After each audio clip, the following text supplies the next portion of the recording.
Welcome to this Monday, Peel Yourself Off the Mat edition of Bury Your Bookie. I'm Jeff DeForest, joined as always on these first days of the week by the great Mike Jones, who is fired up today. Now, we've been talking about in the public discussions, you're looking at inflation and high grocery prices, a lousy housing market, tough to try to unload a condo right here in South Florida in a beautiful location, and it's a brick.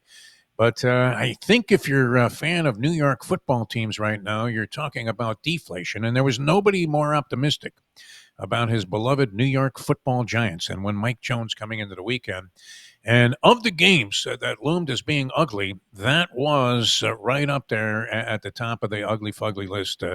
As Russell Wilson was able to do nothing against the Commanders, they go down. So, Mike, first of all, how are you? I know you have a lot of stuff, statistical material, and all kinds of interesting analysis for the fans out there today, but are you okay? At what point did you put away the cyanide cap in that Giants game against the Commanders?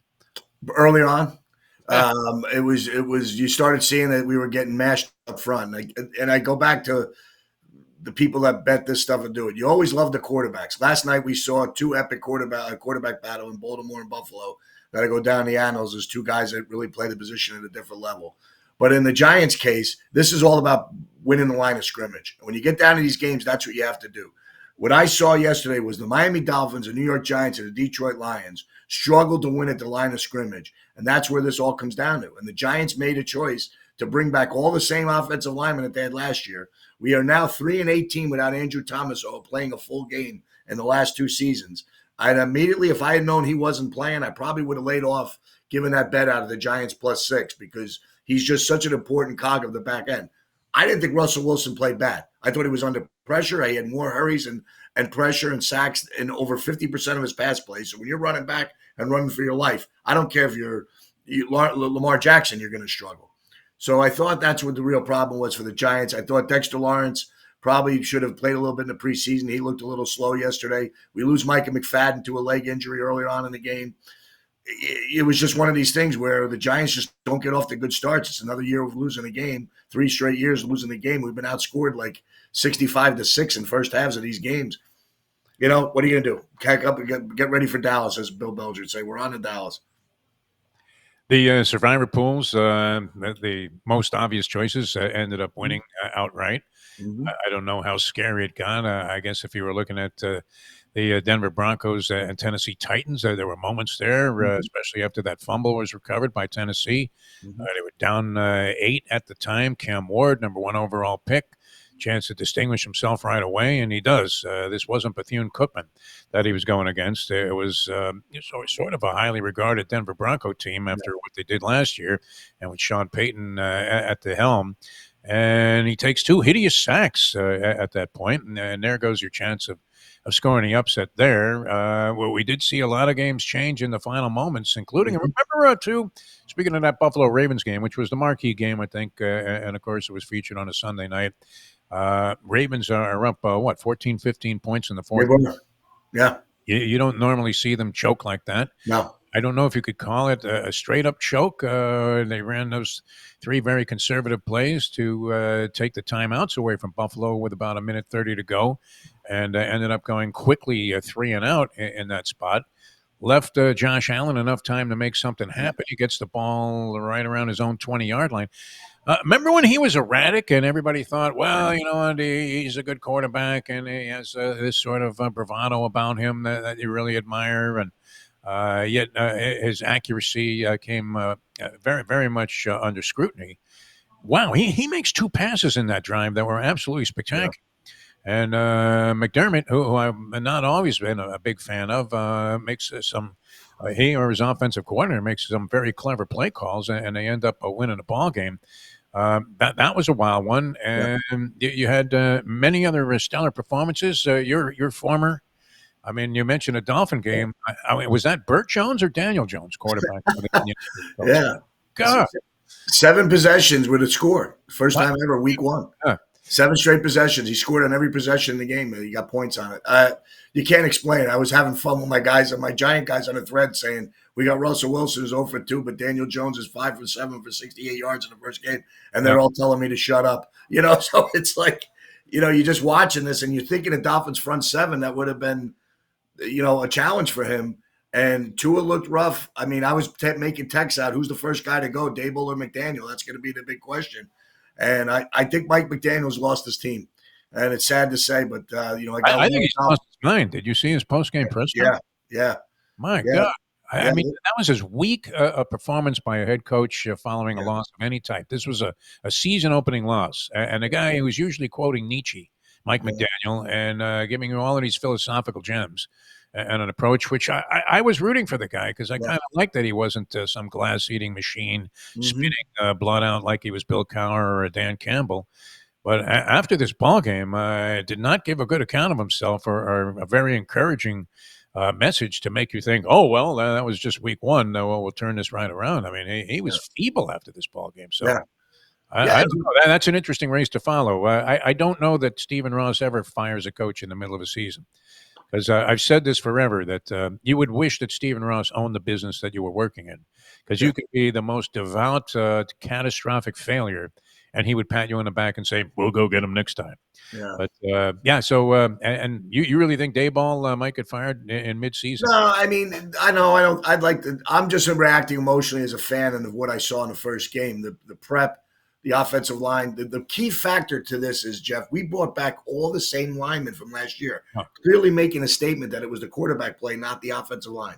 Yesterday, I really thought Russell Wilson did not play bad. Anybody who's looking at the score sees it. I get complaints. Oh, Russell Wilson stinks. It wasn't him, And then the other thing is, other than Tyrone Tracy, who was on the roster last year, right? And the left tackle, who substituted, all the other 8 guys we brought back were players on a 3-14 team last year. So we didn't make the changes that I thought we needed. And then I'm watching some tape on it. And I'm a big offensive line guy. When I was with the Giants, I worked practice and ball shifts with all the offensive line coaches and linemen. I see technique flaws. I see strength flaws. I think our center's not good. So there's all this stuff that happens. And again, you could shape it up, and next week it goes to another week. We get Thomas back probably. We'll be better at Dallas, because I think you never judge a book by its cover. What you see week one, sometimes there's a lot of changes in week two. I think last year there was like 24 one-on-one teams after the second week. So usually, as bad as it looks, you're like, oh, Miami stinks. I'll go bet them. Don't be too sure that the Dolphins might not be a play this week, or the Giants might cover against Dallas, as bad as they look. It's a week-to-week league in this, and when we're betting this, so you got to be careful how you handicap and what you're doing. But yeah, I mean, I think startling was the Detroit beatdown. How about Jahmyr Gibbs catches 10 balls for 33 yards? In the history of the game, no one's ever caught 10 balls for less yardage. I mean, and their offensive line, they go through the same thing. Ragnow retires the center, who's been the catalyst. They have 2 new pieces, and Green Bay look like the old 86, 85 Bears. I mean, that's a good team that couldn't do anything. Jared Goff looked past his time. So again, we react to all this in his first week, and of course, I picked the Giants in Detroit, so I'm venting here as an 0-2 guy, who didn't bury his bookie. But what I saw yesterday was this. I thought Green Bay, I thought the Chargers, and I thought the Eagles are steady as you go, as teams that you think that are going to be fine all year, and add Buffalo in there. The win that Buffalo got last year probably brings that Baltimore Buffalo game up there. yeah. Now that's such a key game. And then on the downside, I look at Detroit's not going to be in the running for a top pick, but do they make the playoffs? What I see yesterday, if they don't fix their line or not.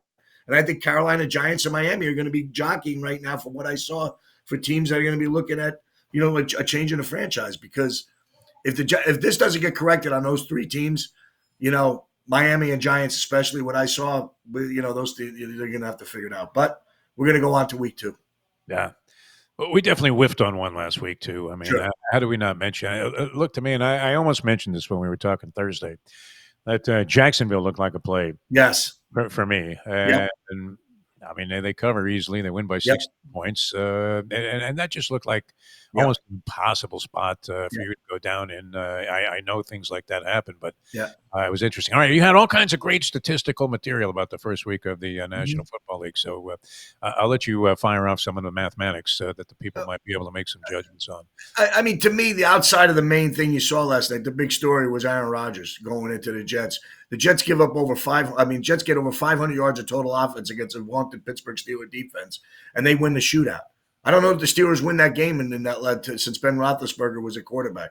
So I think that, to me, and I thought the over 8.5 win Steelers was a great bet. Mike Tomlin has a losing season. I think he probably has his best quarterback since Ben. And everybody hammers Rodgers. He didn't play well. I go back to 28 touchdowns, 11 interceptions. He had 4 leads in the fourth quarter. The Jets defense blew last year, or else we wouldn't be having these discussions about how bad he was. He was effective. He did what he had to do. Evidently, his audibles were right. So who knows what Pittsburgh has as a happening. But favorites were 8-7 yesterday with a game tonight, 8-7 this week. Had an early 2 dogs. But the teams that you thought won. So I think it might have been a good day, bad day for the bookies. I think Cincinnati winning and not covering, the Steelers winning and not covering, always goes to those money line bettors that are out there. So it was an interesting week looking around. If you were the dog hunter like you were, probably the bases of the dogs weren't really great for you yesterday because the games that were kind of nip and tuck, you probably weren't taking Pittsburgh. You probably weren't taking Cleveland. But if you hunt around, you got, the Giant lovers. I knew I was in trouble when Aaron Dolan picked the Giants with me. I said, that's the kiss of death, And then Joe Fortenbaugh's on the Ravens is the best bet last night because of the revenge factor. And to be honest, he should have won the game. Derrick Henry fumbles at a very rare time when he doesn't think about protecting the ball. He's been running through this line all the time. But if you go in the play before, they run a 13-yard run by a bootleg on a fake by Lamar Jackson to get a first down and time's running. I mean, they're up 8. They're up 8 at that point with 3 minutes to go, time running down, and you're going to give Buffalo the 2 possessions because the next play you hand it to them, and instead of running up the middle, they run wide. And I noticed this. If he's running up the middle, he's protecting the ball. Because he's running wide, the ball's adjusted and out. Ed Oliver makes a tremendous play picking the ball, but that's what Derrick Henry knows that. And he's on the sidelines. You could see how mad he was because he knows he was looking to break a run and get more yards than he was thinking of ball protection because he doesn't fumble.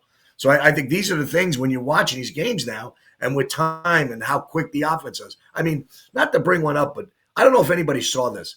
The field goal before the half by the Chiefs on Friday night was one of the greatest special teams plays I've ever seen. He throws the ball out of bounds with 12 seconds to go. They lined up and got the kickoff in 12 seconds. That was as good a coaching job by any coach, Andy Reid, and the special teams coach there, that I've ever seen. I'm like, they got the half is out. They're never going to line up. You couldn't do that 8 years ago. They would have just walked off the field as soon as that play happened. Sure. Everybody got lined up. They got the snap off with 3 seconds. It was incredible. Yeah. And it almost happened again this time. I thought another thing which would have been very interesting for the end of the game. I thought John Harbaugh should have called timeout last night with 15 seconds to go instead of 38. Because if he lets the play run down, now they got to think whether they want to run another play or kick it there and you have a chance to get the ball back. Because it was 4th down. They had no timeouts. So things like this, when you're watching, I'm thinking, wow, this could be the same thing. If they run a play, they got to rush the field on and rush. Instead, they call timeout with 38 seconds thinking they're saving time, but they have no chance to stop the clock. So I thought, let's do 3rd down timeout, less to go. I think there's ways you can manage a game as I watch 5,000 games in my lifetime or more, that when you see this, and that's it. But again, what a great game last night. Shocking to see the Ravens blow a 15-point lead with 5 minutes to go. Wow. The way they were playing.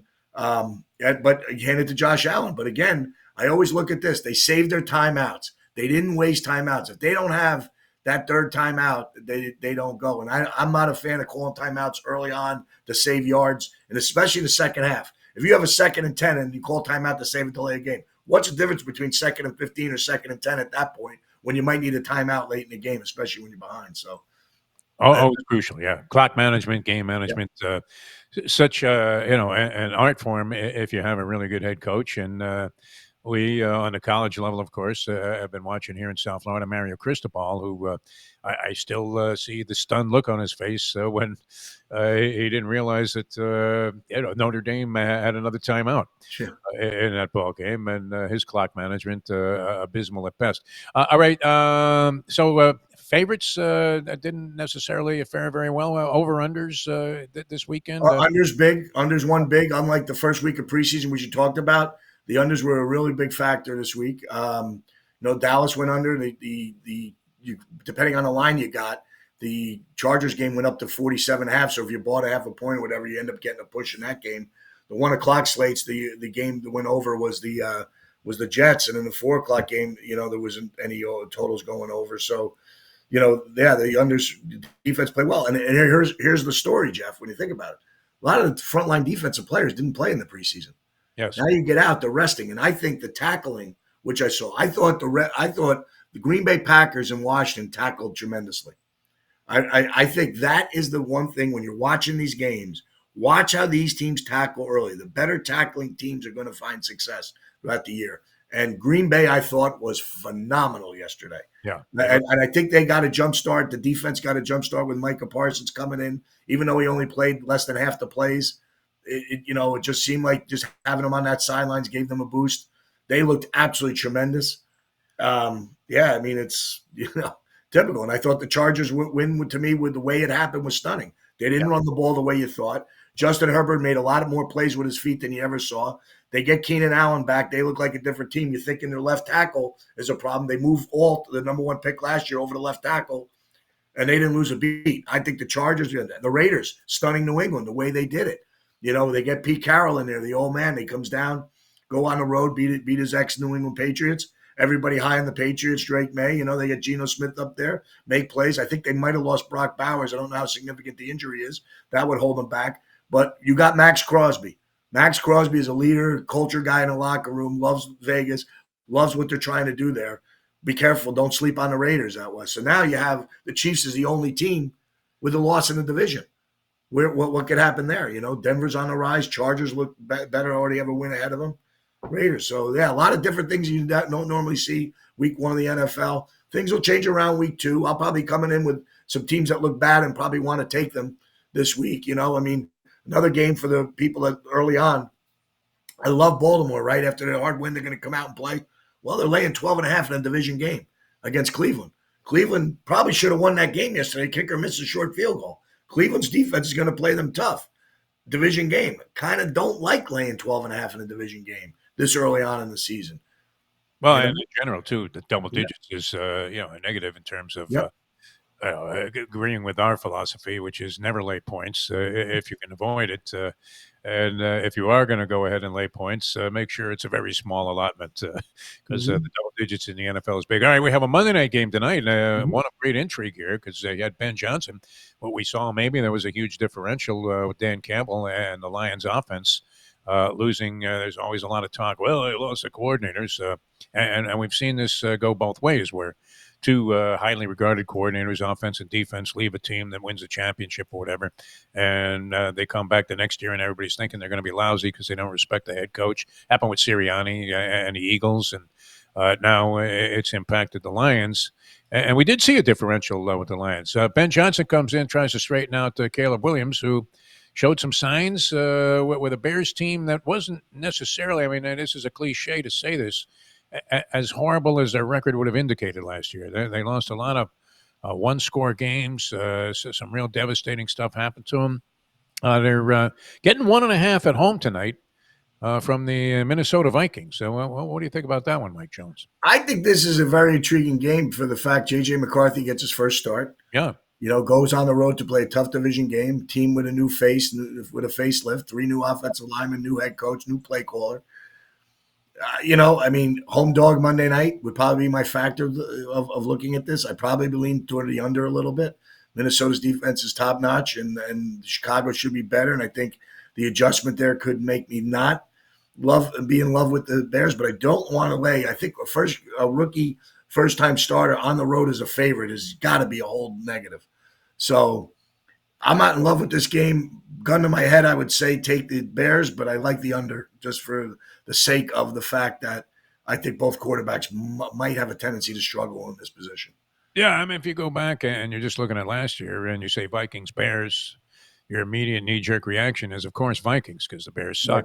Right. I don't know that I'm going to go ahead and take a little shot with the Bears tonight also. All right, college slate, a lot of interesting stuff happened, not the least of which was right here in our home state as them Florida Gators ended up losing to the University of South Florida. University of South Florida beats Boise State out of the chute. That wasn't unanticipated. We were both on the idea that South Florida was worth taking with the points there. The professor was big on that also when he joined us a couple of weeks ago on a Friday. He liked South Florida in that spot. 17.5 seemed like an unusually high allotment of points for the Gators to have to navigate their way through. Now, the only indicator we had about what kind of team they were going to be, what was a 55-0 shellacking of Long Island University, which, as we were talking about last week, I didn't even know they had a team, although they did get a win Actually, on Saturday, Long Island University now 1-1. Maybe that Gator experience left a bitter taste in their mouth, and they came back motivated. I think it was against Eastern Michigan A&T or something, so some obscure school. But I don't know that anybody saw an outright loss, a money line win for South Florida going to the Swamp. But very interesting that not only did they win that game straight up, but now take on the University of Miami, who, yes, a nice victory over Notre Dame. Meaningless kind of a game last week against Bethune-Cookman, so very difficult to judge, although they failed to cover the point spread in that ball game. So if you were, and you had that great stat about teams that are getting 30-plus points. So what was that one, Mike? Where Yeah, we were looking at, we were talking, you and I said, I'm yeah, going to go get the numbers on it of and teams laying 30 points early on, and the dogs are better 50-50 proposition. yeah, So, you they look were at, like 971-2 straight up, yeah, and they had a winning record against the spread. right. Teams that were getting 30-plus Yeah, points. I mean, I go back to the one game I was sitting in Vegas with Jim Harbaugh, end up popping USC when they were 39-point dog when he was at Stanford, and USC's coming off a national championship, and they beat him on the road. I mean, there are things that happen that are crazy, but like you didn't see that happening, like Texas Tech and Kent State. Kent State shows beat Merrimack, so you lay 30 and a half points in the first half, and you're up 48 to the nothing at halftime, and you're sitting there whistling Dixie, but you lay 48 and a half, you don't cover because the half goes 14-14. So, Texas, I like Texas laying 36 and a half. The Bear Felica was on San Jose State, was one of his better plays. I'm watching the game in the first half thinking, what the hell am I watching? And then you're seeing it. Manning scores 4 touchdowns, but they got 2 turnovers inside their own territory, which helps them get those points. They're up 28-7 at halftime. They don't cover the first half spread. And now they're getting 17, 14 and a half, 17 in the second half, I saw at certain spots. And you take San Jose State, you cover it, they lose 10-0. So it's like you're looking at these games. Are they adjusting the big numbers? So there's a ton of big numbers, not so many this week. But my thought is this. I did my handicapping on the South Florida-Miami game. Yeah. I've been impressed with Golis, the coach at USF, as I saw him. Plays very, very quick.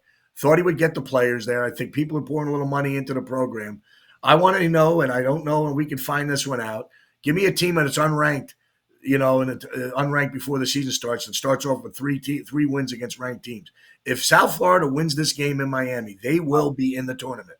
Even with a loss, if they Wow. win their conference champ, here's my prediction. If they win their conference championship, even with a loss or 2, they win their conference. Because they're a conference winner, they're going to get in. Because if they get 3 top 25 wins, first of all, they're probably going to be ranked this week anyway. But, I just haven't seen something like this. So I'm on South Florida. I think the line's way too high. I would take my chances that, crystal ball factor comes into play.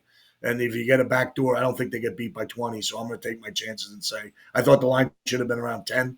When I saw 16, I was like, whoa, again, no respect for this team at all. 0. And I'll tell you, that's going to be motivation. If you're sitting there and the kids look at this stuff, you're going to say, you know what? We just went into Florida and won. And everybody liked Florida. Go back and think about it. Right? Florida was ranked 14, Miami 10 at the start of last week. So, they're still a good enough team. But, yeah, Florida's got a murderer's row. They're calling for Billy Napier's head. But now you go to LSU. You got, you're going to go to Texas comes to town. You got Miami coming up. You have Texas A&M. The SEC gauntlet doesn't get any weaker. So losing that game might be put a little more pressure on Billy Napier than he wants.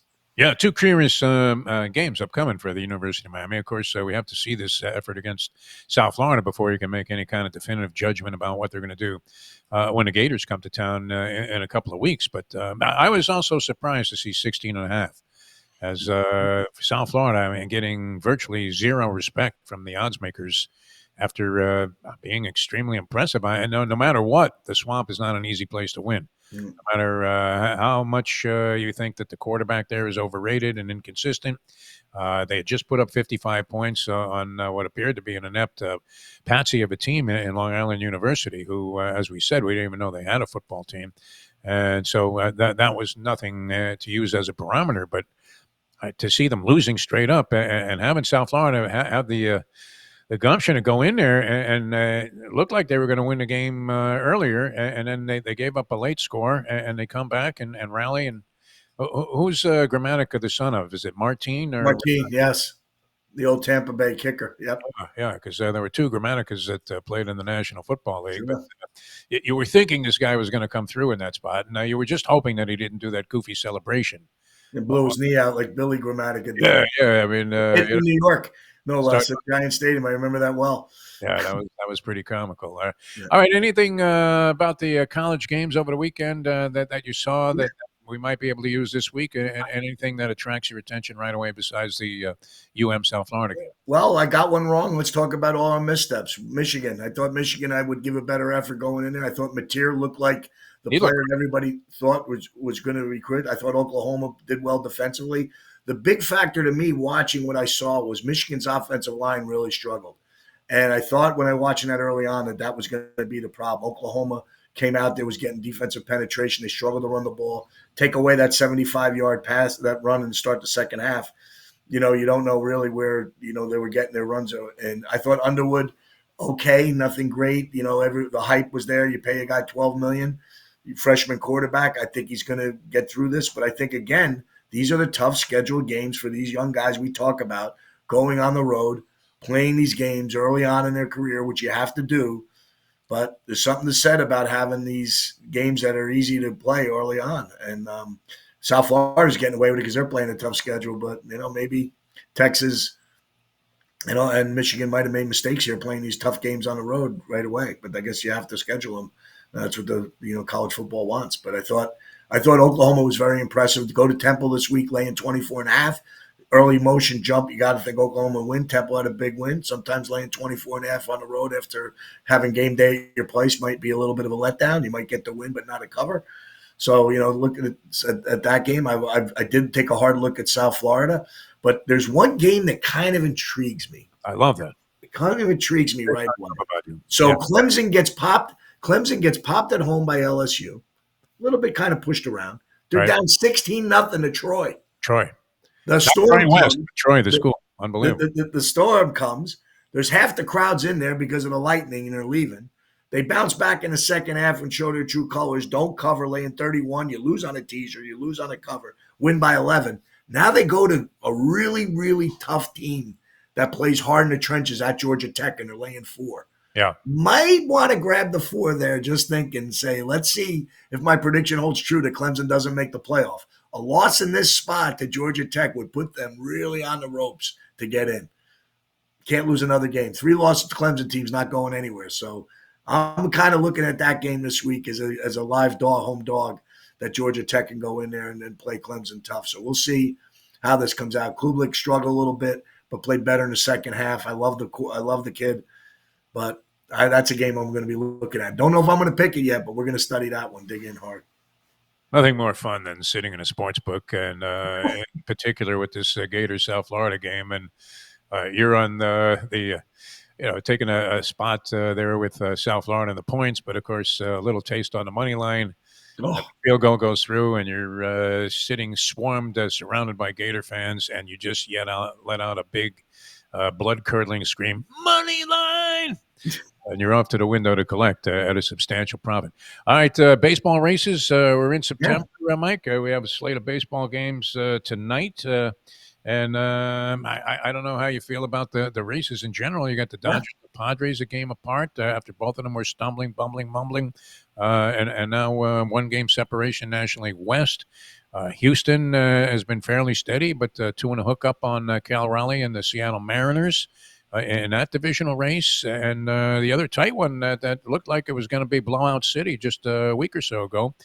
Blue Jays now only up 2 on the Yankees, 3 and a hook on the Boston Red Sox. So any thoughts on the baseball card tonight and the September stretch run in general?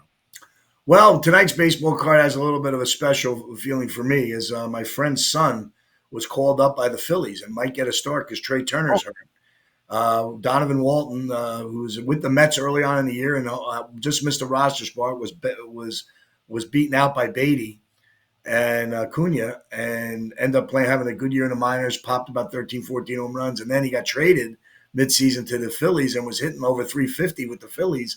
Wasn't having the power numbers that they want for Major League Baseball, but now got the call last night, and my buddy's on his way to Philly with his wife to go watch his son play, and might be one of Oh, his final runs at the Major League Baseball. So that game is fun. And he also was the college pitching coach for Noah McLean, who's been lights out for the Mets. So he gets to see his kid pitch that he coached just recently, and he gets his son playing a game. So exciting time to watch the Phillies and Mets. So I'll be glued into that one. Jeff, I have to really say, with all the college football, startling yeah. 2 games that I could talk about Saturday night. How do Yamamoto, 2 outs in the 9th inning with a no-hitter, up 3-0, gives up a bomb to Jackson Holiday, another Oklahoma State kid, right? Hits a home run. They take him out. They lose the game 4-3 in the history of baseball. I don't think that's happened. Incredible. As a team have a no-hitter going into 2 outs in the 9th, let alone a 3-0 lead and lose without extras. I don't think it's ever happened in this. Unbelievable. Then go back to St. Louis just right after that. Cardinals 2-0 giant lead, 2 outs, nobody on in the 9th inning again, lose 3-2. If you're live betting and you lay the favorites, you'll never, ever get out. You owe the bookie $2 million and you're never going to get played because you can't lose those games in the history of baseball. But if you take the dog, you don't have to worry about betting for the rest of this football season. Yeah. Tremendous finishes.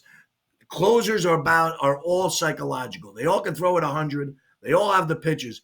But can you mentally get across the line that you're letting 25 other players down if you don't finish the game?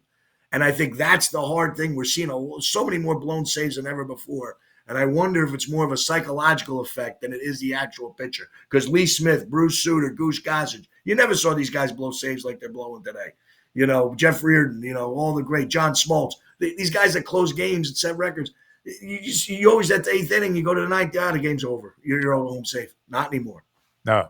Reminds me of when the Marlins had a guy, Antonio Alfonseca, as their closer. And he was known, of course, for having 6 fingers on his pitching hand.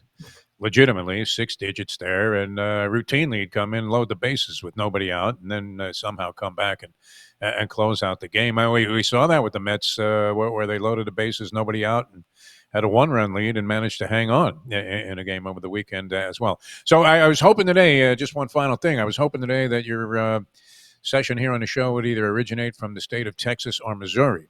Oh, so it wasn't you, for the $2 billion? Nah, we came up a little short there. As a matter of fact, in 10 tickets, we had 1 number. Yeah. So it was a typical little run about that. But I'll tell you what, I'm looking at the slate right now. You kind of like the Brewers again tonight. I just don't know where Texas is. You're only laying 119 with Quintana. I kind of like Texas a little bit. And I'm going to be on the Royals with Bergen on the hill in a team that probably the winner of that series, loser of that series with the Guardians is probably done. So I'm going to take the Royals and I'm going to take the Brewers tonight. There's 2 games I can give out there for Major League Baseball. Brewers are still one of the great stories. I'm glad I said it. It's on tape that I said that they would, a good shot at 20-1 and 10-1 to win the National League. Now they have the best record. They look like they're clearly going to get a bye. And then you wonder what's happening with the Dodgers and the Padres now. The Dodgers just are struggling. I don't. Yeah, your man Kershaw, you had said after the first really lousy start that he had, they looked like he was washed up. He's 10-2. Yeah, I know. In his last 6 starts. So well, last night I said in the 3rd and 4th quarter the Ravens are going to win a Super Bowl. So there you go. There's another one of the great predictions. You listen to me, you're going to hear some stuff, but it's probably you're going to say, "Oh, what an idiot" when he's done. But it's just very, very interesting stuff. But the Dodgers. But he was hit around pretty good in that start. But again, real quick, if I could say this on the strategy of the game. Yeah. These kids want to hit 98 mile an hour fastballs. The guy throws a 73 mile an hour curveball. They're tough to hit that. I think we saw, didn't Kurtz, the kid from Oakland, strike out on 3 Ephus pitches the other day? I mean, if I see the video, it was on the net. He said he threw 3 lobs that were like 30 miles an hour, and he struck out. He swung, missed on all 3 of them like a slow pitch softball player. Like he was facing Hoyt Wilhelm, and knuckleball. All right, we got to run. Mike, always a pleasure, my friend. Love your enthusiasm for a degenerate weekend. It's really just being more and more amplified as we come into what many people consider the best time of the year as a sports fan and a viewer, and certainly as a bettor. Thanks so much for being with us, and we'll talk to you again on Thursday's edition of the program. Mike Jones, ladies and gentlemen. All right, and we will see you guys again tomorrow. Next edition of Bury Your Bookie. Hope everybody had a successful weekend. You have some cash left. Both Mike and I, slight inclination to go with the Bears tonight, getting 1.5. And so the complaint department will be open as soon as that game comes to its conclusion. Please be kind to everybody and avoid the death threats that usually are associated with yet another loss. But yeah, I mean, if you are back in the Bears, you might want to keep a little vial of embalming fluid by the nightstand. All right, Mike, always a pleasure. We'll see you next time. Thanks so much for joining us here on this Monday. Peel yourself off the mat edition of Bury Your Bookie.